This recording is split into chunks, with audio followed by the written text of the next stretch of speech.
All right. Welcome back, everyone. Ready to dive in. Today, we're tackling something a little different, but trust me, it's crucial. The psychology of trading.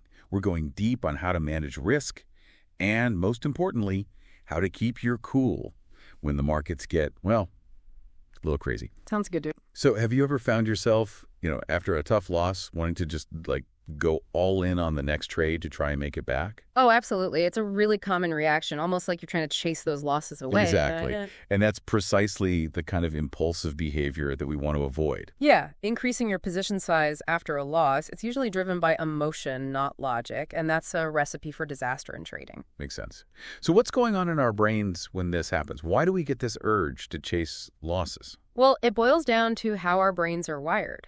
We're actually hardwired to feel the pain of a loss much more intensely than the joy of a win. Yeah. It's called negativity bias, and it can really mess with our decision-making, especially when we're stressed or feeling impulsive.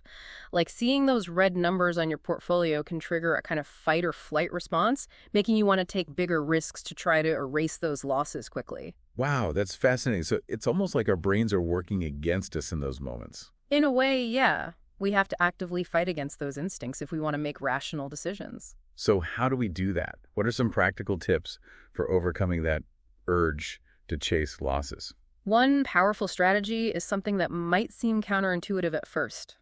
Scaling back your trades during a losing streak. Wait, really? So not trying to make it all back at once. Isn't that the instinct for a lot of people? It is, but think of it this way. Imagine a basketball team that's down by a few points. They don't just start chucking up three-pointers in a desperate attempt to catch up, right? But they'd probably just make things worse. Exactly. They slow down the game, focus on defense, and take strategic shots when they have a good opportunity. So trading smaller during a losing streak is like slowing down the game and regaining control. Precisely. It's about managing your risk, protecting your capital, and avoiding those big emotional decisions that can wipe you out.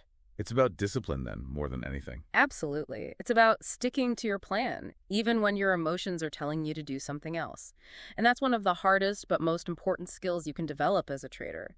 It takes practice, but it's essential for long-term success. So we've got these two key strategies. Don't chase those losses and trade smaller during losing streaks. They both seem to point to this larger idea of mastering your emotions in trading. Exactly. It's incredible how often traders overlook the psychological side of things. I mean, managing your emotions, sticking to your plan, making calculated decisions, they're all just as crucial as any technical indicator or market analysis you can learn. It's like they say, trading is as much about managing yourself as it is about managing your money. I couldn't have said it better myself. So for all of you listening, if these strategies felt a little counterintuitive, that's a good thing. It means you're starting to see risk and reward in a new light, a more strategic light. Couldn't agree more. It's all about shifting your mindset. Absolutely. And that's all the time we have for today's deep dive. Thanks for joining us, and we'll see you in the next one. See you then.